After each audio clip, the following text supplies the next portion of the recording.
ईश्वरा सर्वांना चांगली बुद्धी दे, आरोग्य दे, सर्वांना सुखात आनंदात ऐश्वर्यात दे, सर्वांचं भलं कर, कल्याण कर, रक्षण कर आणि तुझे गोड नाम मुखात खंड लावू दे. सद्गुरुनाथ महाराज. सद्गुरु पैमावली मातोश्री माईंना प्रथम कृतज्ञपूर्वक वंदन. आणि आपण सर्व सद्भक्त सत्श्रोते आपणा सर्वांना आदरपूर्वक नमस्कार.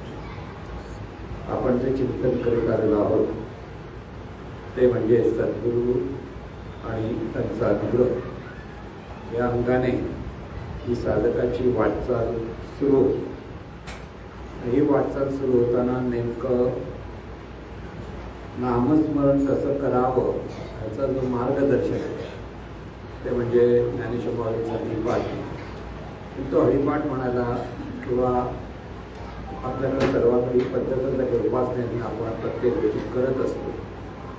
आणि ही उपासनेयज्ञ करत असताना हरिपाठ हा म्हटला जातो. आता हरिपाठ म्हणणं हे सुद्धा नामस्मरणच आहे जर तो अर्थ कळला तर. दोन गोष्टी, नाम जप घेतोय आहोत आपण, नाम घेतो आहोत, पण त्यामागे जो भाव धरायचा आहे जर कळला नाही तर तो नामस्मरण नसतं. स्पष्ट लक्षात घ्यायचं की आपण नाम घेतो आहोत, पण नाम घेताना आपल्या मनामध्ये जर तो भाव नसेल तर ते नामस्मरण होत नाही. आपण राम राम राम राम किती म्हणतो, तर राम म्हटलं तर अयोध्येचा राम अशी एक आपल्याकडे नेहमीच, पण परंपरेने रामनाम म्हणजे त्या अयोध्येच्या रामाचा आपण जप करतो, त्याचं स्मरण करतो. पण संतांचा राम वेगळाच आहे. सर्वसाधारण माणसांना राम म्हणजे प्रभू रामचंद्र हा भाव असतो.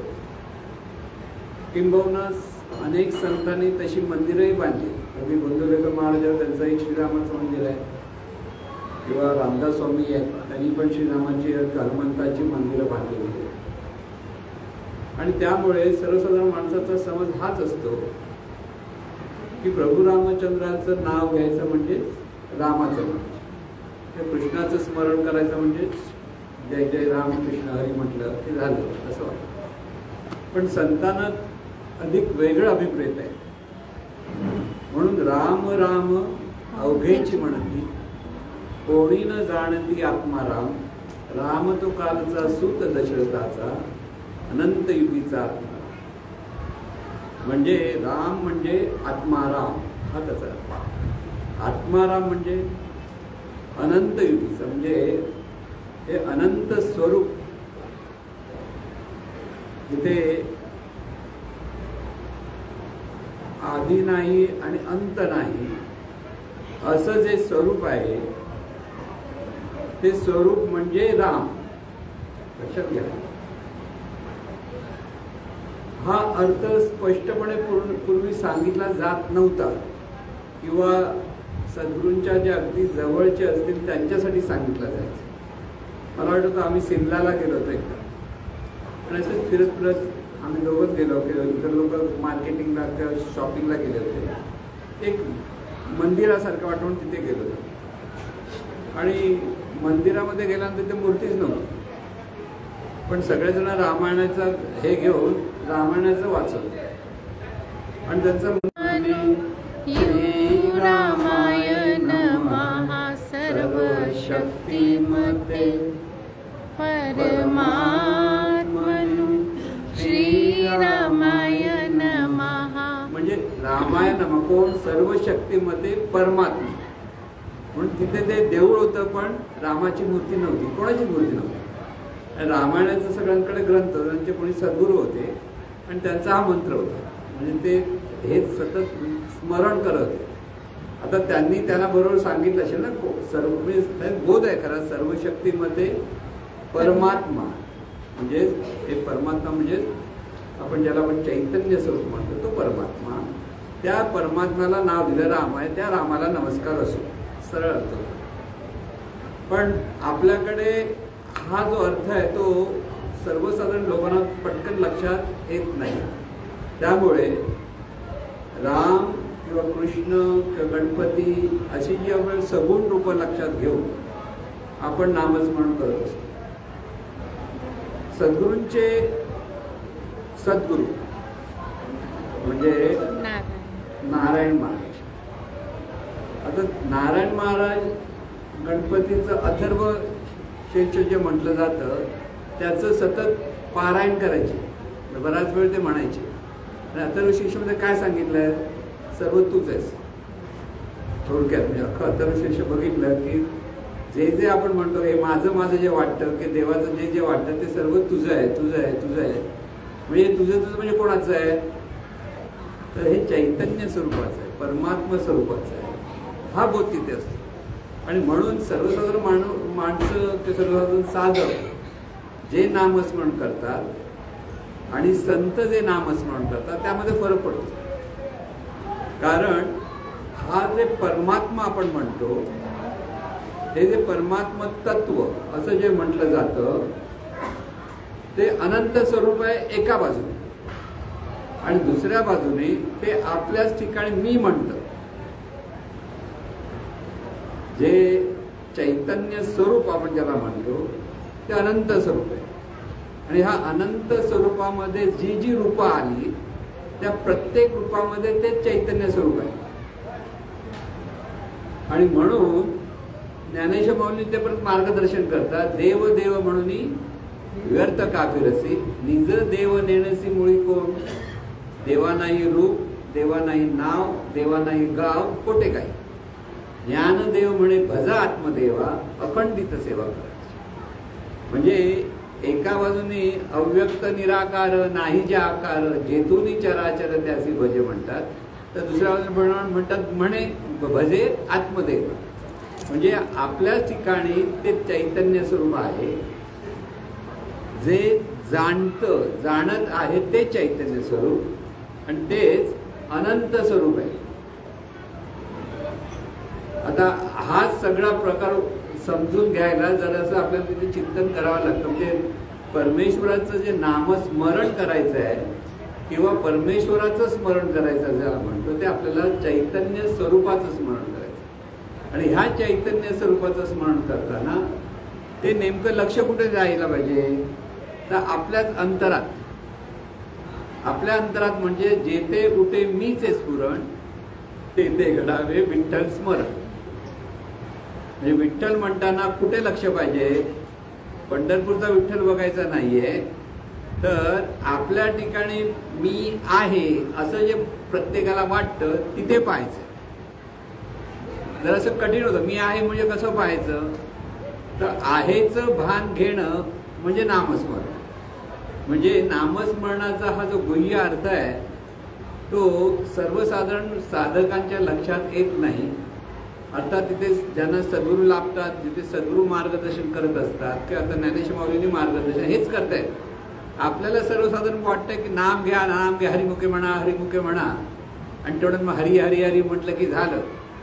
तर ते तसं नाही, लक्षात घ्या. म्हणून येईल तैसा बोल रामकृष्ण हरी असं म्हणतात त्यावेळेला म्हणतात संतांनी सांगितलं येईल तैसा बोल रामकृष्ण.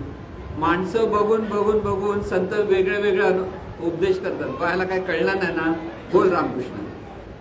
चैतन्य स्वरूपाचा अर्थ समजणार नाही लगेच, ते कळायला वेळ लागेल. म्हणून सुरुवातीला म्हणताना येईल तैसा बोल रामकृष्ण, जसं येईल तसं बोला, विचार करू नका कसं म्हणायचं काय म्हणायचं, ही सुरुवात असते. पण बऱ्याच लोकांना वाटतं संतांनी सांगितलं म्हणजे बरोबरच आहे, सुरुवात आहे म्हणजे पहिली तर जायलाच पाहिजे ना, की लगेच डायरेक्ट ग्रॅज्युएट केलं असं होतं का, नाही. पहिली दुसरी तिसरी जशी आहे तसं जे नाम जप आहे, मग नामाचा अर्थ समजला जातो, ती पुढची इयत्ता आली. नामाचा अर्थ झाला की त्याचा भाव कसा झाला त्याच्या पुढची इयत्ता, मग तर परमेश्वर नामाचा संबंध काय ही त्याच्या पुढची इयत्ता. म्हणजे हे जे मार्गदर्शन असतं हे मार्गदर्शन आपल्याला पुन्हा पुन्हा पुन्हा समजावं लागतं. कारण ह्या सगळ्या गोष्टीतून एक लक्षात येईल की नाम घेतलं तर नाम कोणाचं आहे तर ते अनंत स्वरूपाचं आहे. आणि ते अनंत स्वरूपाचं नाम ज्यावेळेला आपण घेत असतो त्यावेळेला ते नेमकं कसं घ्यायचं, की ते श्रद्धेने कसं घ्यायचं, ते भावपूर्ण कसं घ्यायचं, की त्या चैतन्य स्वरूपामुळे आपलं जीवन आहे, तिथे कृतज्ञता कशी असली पाहिजे, हे सगळं जेव्हा जमतं तेव्हा नामस्मरण बरोबर होतं. नाहीतर काय होतं, आपण नुसतं नाम घेतो तर थोडा वेळ उत्साहात घेतो पण नंतर कंटाळा येतो. किती वेळ घ्यायचं. आता मी म्हणाल तुम्हाला कधी कंटाळा आलाय? लहानपणापासून अजून मी चाललेलंच असतं की नाही. कुठेही गेलं तर आपला मी असतो पुढे आपल्या पुढे आणि त्याचा कधीच कंटाळा येत नाही. हा पण समोर एकसारखा मी जास्त करत असेल तर आपल्याला कंटाळा येतो. ऐकणार किती मी म्हणतोय असं म्हणतो ना आपण. पण आपण मी म्हणतो तर आपल्याला कधीच कंटाळा येत नाही. कारण मी मध्ये जो भाव आहे त्या भावामुळे कधीच कंटाळा येत नाही. तसं नाम घेताना तसाच भाव आला तर नामस्मरण करताना कधीच कंटाळा येत नाही. लक्षात घ्या. म्हणून हे सगळं जे शास्त्र आहे नामस्मरणाचं ते व्यवस्थित समजलं पाहिजे. आणि ते न समजता जर आपण करायला लावलं तर बरीच आपली धावपळ होते. आणि ही धावपळ झाल्यानंतर आपल्याला ते नेमकं कसं समजायचं ते कळत नाही. म्हणून हा जो हरिपाठ म्हणजे स्वरूप बोध लक्षात घ्या. ज्ञानेश्वर माऊली हे संत होते, ज्ञानाचा ईश्वर होते. ते नुसतं वरवर सांगतील असं आपल्याला वाटतं कारण आपल्याला काय माहीत नसतं. ज्ञानेश्वर महाराज ज्ञानाची खोली आपल्याला काय कळणार. पण त्यांनी जे गुह्य सांगितलंय ते गुह्य समजून आपण जर ते करायचं असेल तर हरिपाठ नेहमी म्हणायचा अर्थ काय. हरिपाठ म्हणता म्हणता हरिपाठामधला जो बोध आहे तो आपल्या अंतःकरणात जेव्हा मुरतो तेव्हा हरिपाठ सुद्धा नामस्मरण होतं म्हणजे ईश्वर स्मरण होतं. म्हणून हे ईश्वर स्मरण आपल्याला सतत झालं पाहिजे. आणि त्यासाठी नामस्मरणाचं हे शास्त्र व्यवस्थित समजलं पाहिजे. नाम नामी अभेद असं जे म्हटलं आहे त्याचा अर्थच आहे की नाम म्हणजे स्वरूप. असं म्हटल्यानंतर नाम म्हणजे स्वरूप म्हणजे राम म्हटलं म्हणजे स्वरूप आहे का. नाही. स्वरूपाला दिलेलं नाव म्हणजे राम. स्वरूपाला दिलेलं नाम म्हणजे रामकृष्ण हरी. स्वरूपाला नाम दिलं म्हणजे विठ्ठल. म्हणजे आहे स्वरूप. लक्षात घ्यायचं कोणतंही नाम घ्या ही सगळी नावं एकाच स्वरूपाला दिलेली आहेत. हे एकाच स्वरूपाला दिलेलं आहे हे जर सतत आपल्या लक्षात येईल त्यावेळेला कोणतंही नाम घ्यायला हरकत नाही. हे पहिलं लक्षात ठेवा. तिथे अमुकच घेतलं पाहिजे तमुकच घेतलं. म्हणून हे सगळे जेव्हा आपण हरिपाठ बघतो तिथे हरी आहे, नारायण आहे किंवा रामकृष्ण हरी आहे. सगळी नावं वेगळी वेगळी वेगळी दिलेली आहेत. पण ही सगळी नामं एका चैतन्य स्वरूपासाठी सांगितलेली आहेत. हा बोध आला लक्षात. म्हणजे हे एक एक जर आपल्या लक्षात येईल तर प्रगल्भ नामस्मरण होईल आपलं. प्रगल्भ म्हणजे ते व्यवस्थित समजून घेऊन आपण ते नाम घ्यायला लागू. आणि ते घेता घेता एक दिवस असा येईल की ते सहज स्मरण किंवा त्याला ज्याला अनुसंधान म्हणतो आपण ते अनुसंधान चालू होईल. आज आपल्याकडे अनुसंधान आहे. कोणाचं अनुसंधान आहे. मी मी मी मी म्हणतो ते अनुसंधान आहे. झोपात पण तुम्हाला काय विचार हा मी केलं हे मी हे करतो असं जे म्हणतो ना तर ते अनुसंधान आहे. ते आठवावं लागत नाही. मी म्हणाला का ते आठवावं लागतं का अरे मी कोण असं काय वाटतं का नाही मी आहे. आणि विसरताही येत नाही त्याला म्हणतात अनुसंधान. म्हणून अनुसंधान होण्यासाठी अनुसंधान कोणाचं आहे ते चैतन्य स्वरूपच आहे हे अनुसंधान असलं पाहिजे. म्हणजे कुठेही तुम्ही पाहिलं कोणतंही रूप पाहिलं तर ते चैतन्य स्वरूप आहे हे जर स्मरण तुमच्याकडे आलं की अनुसंधान झालं. आहे सोपं कठीण काही नाही. फक्त प्रयत्न करायचे. रूप पाहिलं की काय आलं पाहिजे ते चैतन्य स्वरूप आहे हे स्मरण पाहिजे. मग तो तुमचा आवडता आहे की नावडता आहे. जर चैतन्य स्वरूप झालं लक्षात आलं तर आवडता पण राहत नाही नावडता पण राहत नाही. लक्षात घ्या. इथे आवड नावड ही रूपाच्या अपेक्षा जी आपण करत असतो ते आपल्या भावनेतून करतो. आपल्या दृष्टिकोनातून पाहतो म्हणजे देहभावातून करतो. पण एकदा हे चैतन्य स्वरूपाचं जीवन आहे, प्रत्येक रूप चैतन्य स्वरूपाचंच आहे, हे स्मरण जर आपल्याला व्हायला लागलं तर ते सहज स्मरण होतं. म्हणून आता हरिपाठ आपण आज 14वा घेणार आहोत, पण त्याची पार्श्वभूमी एवढ्यासाठी सांगितली की नामस्मरण करा म्हणताना नेमकं आपल्याला नामस्मरण म्हणजे कोणाचं स्मरण करायचं आहे. तर हे चैतन्य स्वरूप सर्व रूपारूपाच्या अंगाने प्रकट झालेलं आहे. तर कोणत्याही रूपाकडे पाहिलं तरी चैतन्य स्वरूपाचं स्मरण झालं पाहिजे. लक्षात घ्या, हे जर लक्षात आलं तर कळेल तुम्हाला काय नामस्मरण. कुठेही पहा, पाहण्यातून स्मरण होणं म्हणजे ईश्वर स्मरण. प्रपंच आणि परमार्थामध्ये एका दृष्टीचा फरक आहे असं जे जीवनविद्या सांगते, सद्गुरू सांगतात की प्रपंच आणि परमार्थ काय, दृष्टीचा फरक आहे. देहभावातून जेव्हा सगळीकडे पाहतो तेव्हा प्रपंच असतो, आणि चैतन्यच आहे ह्या भावातून सर्वत्र पाहिलं की तो परमार्थ असतो. दृष्टी बदलली की सृष्टी बदलते. म्हणून सर्वत्र चैतन्य आहे पाहायला लागला की सर्व सम होतं. मग कोण वाईट आहे कोण चांगला आहे इथे आपण पाहणं म्हणतो.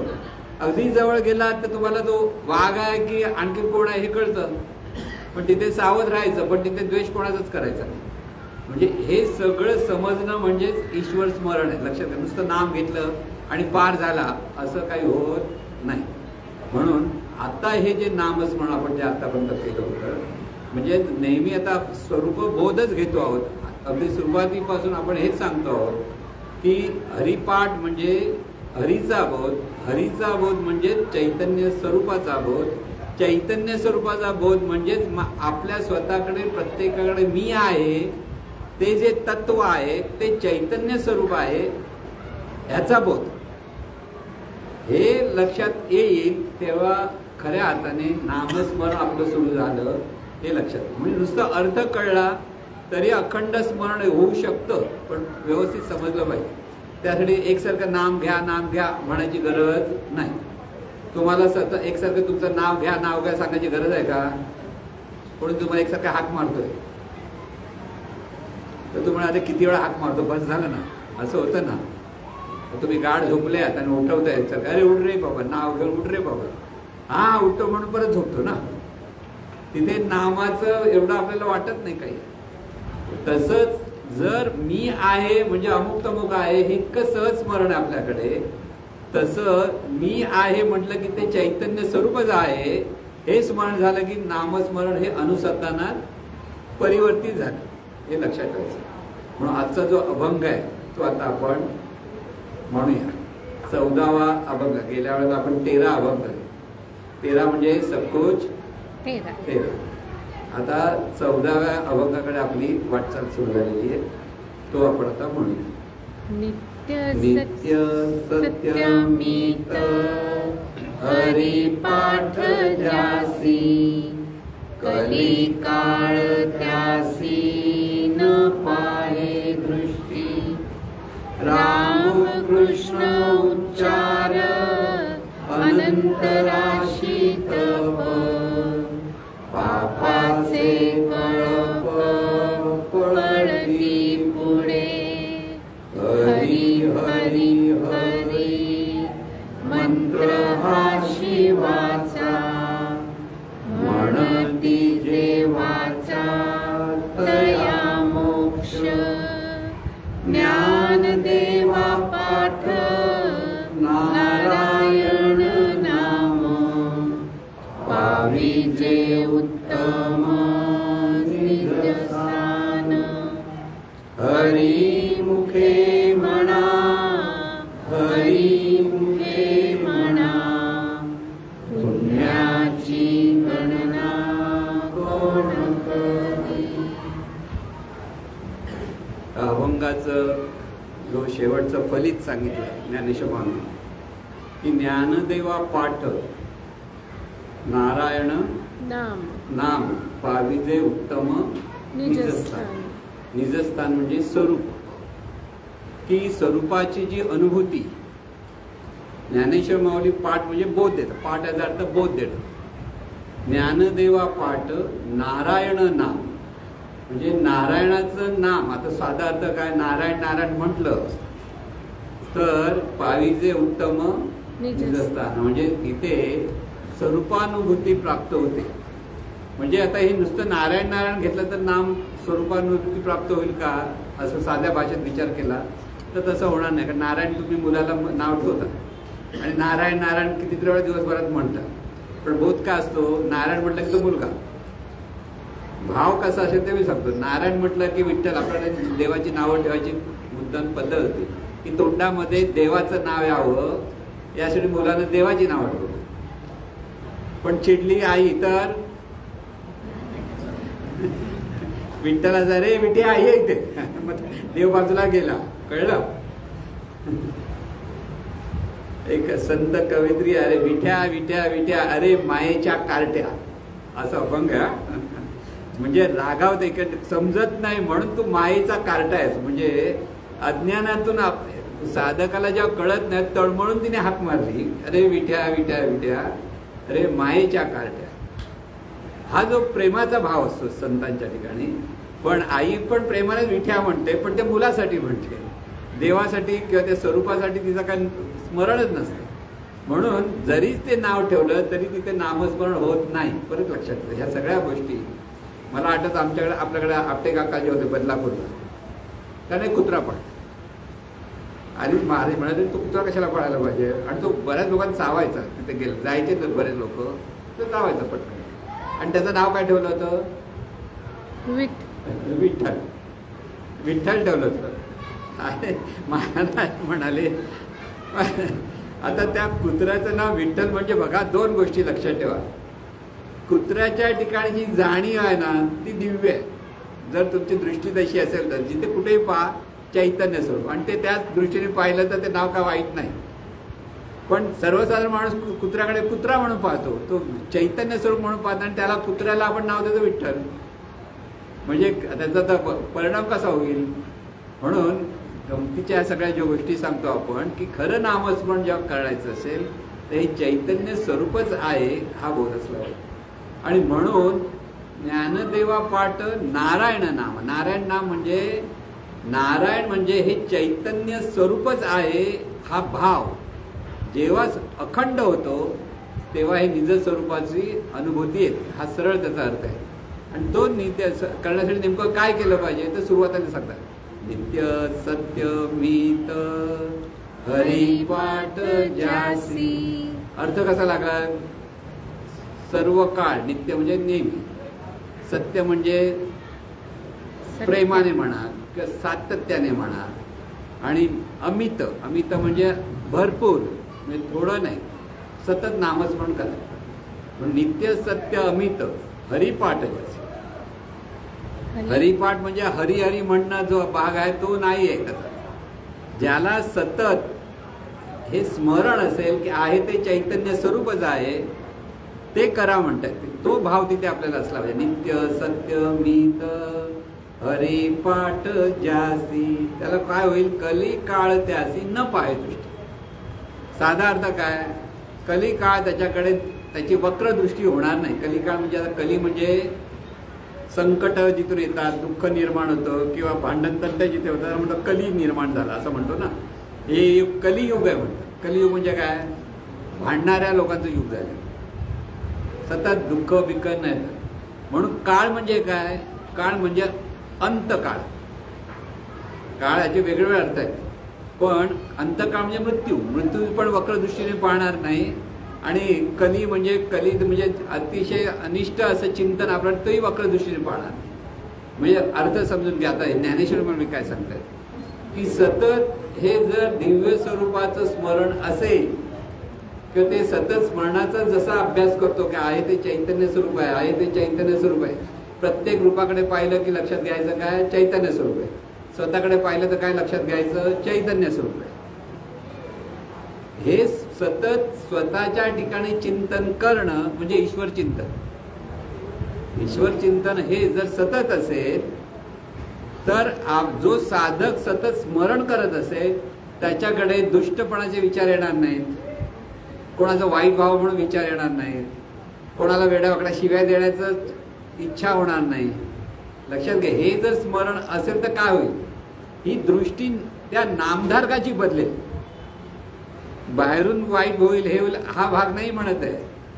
आपण जर सतत आहे ते चैतन्य स्वरूप आहे, हे दिव्य स्वरूप आहे आणि दिव्य स्वरूपच ह्या शरीरातून पाहता आहे आणि समोर जे दिसतं तेही चैतन्य स्वरूप आहे, ह्या भावात जेव्हा आपण पाहायला लागतो तेव्हा आपली दृष्टी निर्मळ होते. आज आपली दृष्टी कशी आहे, विकाराने भरलेली आहे. जरासं काय झालं आपला राग येतो, द्वेष होतो, मत्सर येतो, हे कलिकाळ आहे, हा कली आहे. विकार आहेत आपल्याकडे ते कली म्हणजे वाईटपणा जो आपल्याकडे निर्माण होतो तो कलीचा भाग आहे. काळ म्हणजे आपल्याला जी मृत्यूची भीती वाटते, ते मृत्यूची भीती म्हणजे काळाची भीती असते, म्हणून कली आणि काळ. पण जो नामधारक, जो साधक सतत आहे ते चैतन्य स्वरूपच आहे, हा बोध धरायला लागला की त्याच्या मनामध्ये असलेले द्वेष, राग, लोभ, इतरांमध्ये असलेली चीड, हे सगळं आपोआप बाजूला होणार. कारण आहे काय, चैतन्य स्वरूप, त्याच्यात दुसरं काहीच नाही. त्याच्यातून मृत्यूची भीती पण जाते, कारण शरीर म्हणजे मी नाही, तर आहे ते चैतन्य स्वरूप आहे, हा भाव आला की मृत्यूची भीती जाते. म्हणून ते सांगतायत, नित्य सत्य मीत हरिपाठ ज्यासी, कलिकाळ त्यासी न पाहे दृष्टी. राम कृष्ण उच्चार अनंतराशी तप. आता बघा, पहिल्यांदा काय, नित्य सत्य मीत हरिपाठ, कलिकाळ त्यासी न पाहे, मी हरिपाठ म्हणतो. मग इथे काय म्हणतात, राम कृष्ण उच्चार. आता रामकृष्ण म्हटलं तर एखादा साधू म्हणाले, एक तर रामकृष्ण म्हणतायत, एकदा नारायण म्हणतायत, एखादं विठ्ठल म्हणतात. काय खरं काय? खरं एक आहे ते चैतन्य स्वरूप, त्याला दिलेली वेगळी नाव आहे. म्हणून राम कृष्ण उच्चार अनंतराशी तप. नुसतं रामकृष्ण उच्चार केला की अनंत पटीने तप तुमचं झालं असं ते म्हणतात. वाल्याला पण 14 वर्ष लागली वाल्मिक होण्यासाठी, आणि आपण म्हणतो नुसतं रामकृष्ण म्हटलं की चला तुमच्याकडे पुण्य मिळालं. आत्ताच्याकडे जर सांगितलं असतं तर काय थापा मारतात असं म्हणते ना. लक्षात घ्या, आताच्या मुलाला जर सांगितलं तू नुसतं राम म्हण तुला भरपूर पुण्य मिळेल, काहीतरी थापा मार, असं झालं तर बरं झालं असतं. पण असं की थापा मारू नका म्हटलं असतं. पण ज्ञानेश्वरी माऊली सांगतात मी थापा मारणार नाही. म्हणून रामकृष्ण म्हणजे चैतन्य स्वरूपच आहे. बोलण्यामध्ये सुद्धा सतत स्मरण असेल. कोण बोलतं? चैतन्य स्वरूपाचं बोलणं आहे, तो त्याचा उच्चार आहे. हा जर भाव असेल तर अनंतर अशी तपत तयार होतात. मी अमुक आहे म्हटलं की अनंत पाप निर्माण होतात. म्हणून मी करता म्हणता तेने तू कष्टी होसी, राम करता म्हणता प्राप्त होई यश कीर्ती प्रताप. तिथे राम करता म्हणजे जे मी आहे म्हणणारा आहे ते चैतन्य स्वरूप आहे, आणि हे चैतन्य स्वरूपाचं सगळं कार्य चाललंय. हे जर आपल्याकडे सतत लक्षात आलं की ते मीपणा गेला, जिथे मीपणा गेले ते पुण्य प्राप्त झालं. पुण्य प्राप्त होण्यासाठी मीपणा जावा लागतो. म्हणून 7व्या अभंगामध्ये पण तेच म्हणालेले आहेत ना, पर्वताप्रमाणे पातक करणे वज्रलेप होणे अभक्तासी. म्हणजे अभक्त म्हणजे काय, ज्याच्या मुखामध्ये हे चैतन्य स्वरूपाचं स्मरण मनामध्ये चिंतनामध्ये नसेल तर तिथे पाप निर्माण होतं. म्हणजे मीपणातून जे जे आपण करत असतो आपल्याला वाटतं आपण काय करतो. आपल्याला मग भीती वाटते ना, अरे बापरे आता प्रत्येक बोलायचं की नाही बोलायचं, करायचं की नाही करायचं, असा प्रश्न पडेल. एखादा साधं घाबरून जाईल. घाबरायची गरज नाही. त्यासाठी सद्गुरू सोय केली, सद्गुरू स्मरण करा. लक्षात घ्या, हे चैतन्य स्वरूप कळत नाही, मी अमुक आहे हे कळत नाही, तर सद्गुरू तर कळतात ना की त्यांना शरण जा. म्हणजे त्यांनी जे सांगितलंय त्यांच्याकडनं सतत जे चिंतन होत त्याच्यातून हळूहळू आपल्याला कळेल. सद्गुरूला शरण का जायचं? सद्गुरू जे ज्ञान देत आहेत ते ज्ञान आत्मसात करण्यासाठी ते पुन्हा पुन्हा पुन्हा पुन्हा तेच सांगणार आहेत. कधी कधी मला एकदा म्हणाले की काही लोक म्हणतात मी पुन्हा पुन्हा तेच सांगतो. कारण पुन्हा पुन्हा का सांगतो की तुमच्या अंतर्मनात मुरलं पाहिजे म्हणून. श्रोत्याच्या जो श्रोता आहे त्याच्या अंतर्मनात मुरायला पाहिजे तर पुन्हा पुन्हा सांगावं लागतं. आणि पुन्हा पुन्हा सांगितल्यानंतरच लक्षात होतं. मग तुम्हाला खरी व्यवहारातली गोष्ट सांगतो. 7वी की 8वी मध्ये म्हणजे मी त्यावेळेला किंग जॉर्ज हायस्कूलमध्ये, किंग जॉर्ज म्हणजे आता राजा छत्रपती शिवाजी विद्यालय जे म्हणतात त्यावेळेला ते किंग जॉर्ज हायस्कूल. आणि त्या किंग जॉर्ज हायस्कूलमध्ये कात्रेकर म्हणून एक गुरुजी होते, अतिशय कडक, धोतर वगैरे घालायचे पण कडक अशा असं सडसडीत होत्या. मुलगा जर उशिरा आला शाळेत प्रार्थनेच्या नंतर यांची छडी असायची आणि अशी बसायचे माणसाचे मुलं अशी आधीच घाबरलेली, म्हणजे पुढे जाताना डायरेक्ट नाही जायचं, हात पुढे करायचा, छडी घ्यायची आणि मग पुढे जायचं, म्हणजे पुढच्या वेळेला तो उशिरा येता कामा नाही, असं कडक एकदम. ते हेडमास्टर पण होते मला वाटतं त्यावेळेला, ते वाईस हेडमास्टर होते असं काहीतरी होतं. पण एकदा ते आमच्या वर्गामध्ये शिकवायला आले, इंग्लिश शिकवायला, इंग्लिशचा विषय शिकवायचे. आणि त्यावेळेला मी सांगतो, त्यावेळेचं स्मरण अजून माझ्याकडे कसं आहे ते मी सांगतो. Bacteria is the smallest particle, हे वाक्य इंग्लिश आमचं काही चांगलं नव्हतं, पण अजूनही मला ते लक्षात आहे, कारण ते 100 वेळा ते म्हटले असते त्यावेळेला. मग एक एक वाक्य वाचताना ते पुन्हा पुन्हा पुन्हा पुन्हा म्हणायचे, आणि पुन्हा पुन्हा म्हटल्यानंतर बरोबर आपल्या डोक्यात शिरतं. लक्षात घ्या, म्हणून पुन्हा पुन्हा पुन्हा जितकं स्मरण करा, मग त्याला राम नामाने स्मरण करा, विठ्ठल नामाने स्मरण करा, कोणतंही, पण स्मरण काय पाहिजे. राम म्हटलं की चैतन्य स्वरूपच आहे, मी म्हटलं तरी चैतन्य स्वरूपच आहे, तू म्हटलं तरी चैतन्य स्वरूपच आहे, कुठे पाहिजे चैतन्य स्वरूपच आहे. हे जर सतत चिंतन व्हायला लागलं तर नित्य सत्य मी हरिपाठाचे असेल. कळलं? म्हणून राम कृष्ण उच्चार, उच्चार म्हणजे काय, हा कोण बोलतोय. मी नामस्मरण नाही घेत, राम हमारा जप करे हम बैठे आराम. कळलं? हा भाव, म्हणजे हा भाव नाही म्हणत. भाव म्हणजे काय, बोलणारा कोण आहे, राम आहे. मी म्हणणारा तो राम आहे, पण तो आज स्वतःला विसरलाय आणि स्वतःला मी अमुक तमुक म्हणतोय. म्हणून हा जो राम आहे आत्माराम, त्याला आत्माराम म्हणतात. मी म्हणतो तोच आत्माराम आहे.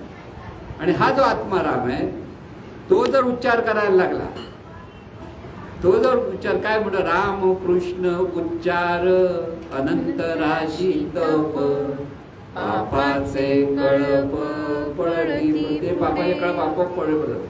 म्हणजे सतत चैतन्य भावातून सर्वांकडे पाहताना आपण आपली दृष्टी जेव्हा आपलेपणाची होते, सर्वांप्रती आपलेपणा, हा माझा तो माझा, हा माझ्या गटाचा तो तुझ्या गटाचा, हे काही राहत नाही. आज आपला गटबीट पडतात आपल्या मना सगळ्यांचा, आपल्या मना जीवदा करता तिकडे जा, आमच्या गटात येऊ नको, असं होतं ना.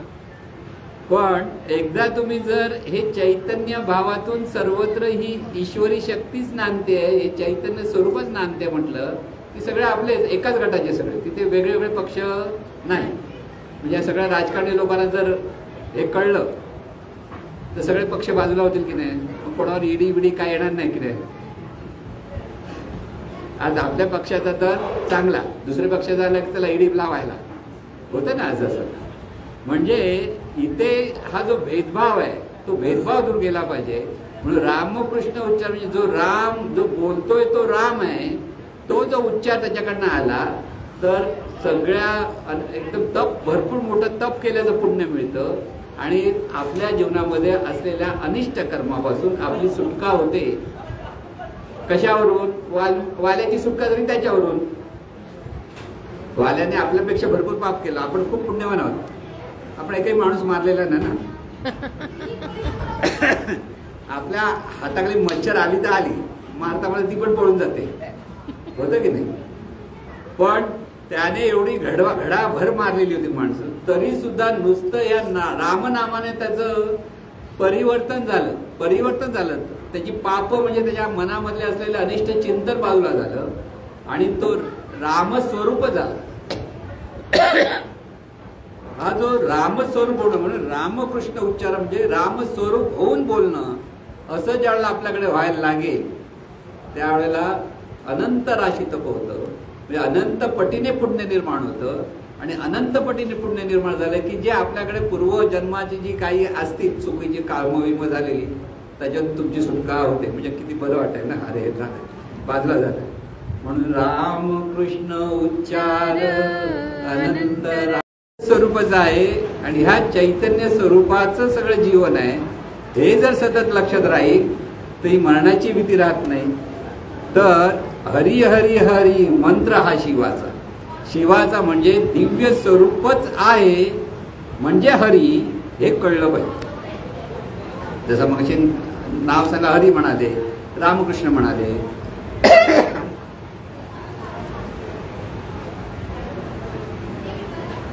तसं आता हरिहरी हरिहरी म्हणजे काय? चैतन्य. चैतन्य परत लक्षात ठेवायचं. हरिहरी म्हणजे दुसरा हरी वेगळा, राम वेगळा, कृष्ण वेगळा नाही. हे अनंत स्वरूप आहे जिथून आपण सर्व प्रगट झालेलो आहोत. आपण प्रगट झाला म्हणजे तेच चैतन्य स्वरूपच सर्व रूपाने प्रगट झालेलं आहे. हे जेव्हा आपल्याला सतत स्मरणात राहील तेव्हा तो भाव आहे, तो शिवाचा भाव आहे. म्हणजे दिव्य स्वरूपाचा भाव आहे. आपल्याकडे जेव्हा हा भाव निर्माण होईल, म्हणजे जो नामधारक म्हणतो, आता नामधारक कोण? जो अशा पद्धतीने नामस्मरण करतो तो नामधारक. सद्गुरूंचा शिष्य झाला की आपण सगळ्यांना नामधारक म्हणतो. सद्गुरूंनी एकदा कीर्तनात सांगितलंय, नुसतं अनुग्रह घेतला तर नामधारक होत नाही. फार पूर्वीचे कीर्तन ऐकले आहेत, त्यातली बोललेले आहेत सद्गुरू. तर हे नामस्मरण जसं सद्गुरू सांगतात त्याप्रमाणे जर घेत असेल तर तो खरा नामधारक. पण आपण काय सगळ्यांना नामधारक म्हणून एका लेवलला बसवून टाकलं आणि सगळेजण खुश, आपण नामधारक आहोत. आपण शिष्यत्व स्वीकारलेलं आहे, पण अजून ते ज्ञान आत्मसात जर केलं नसेल तर आपण खऱ्या अर्थाने साधक नाही, खऱ्या अर्थाने नामधारक नाही. म्हणून आपल्याला नामधारक व्हायचंय, खरा साधक व्हायचंय. हे जर लक्षात आलं तर आपल्याला हे स्मरण आपल्याला पुन्हा पुन्हा केले पाहिजे.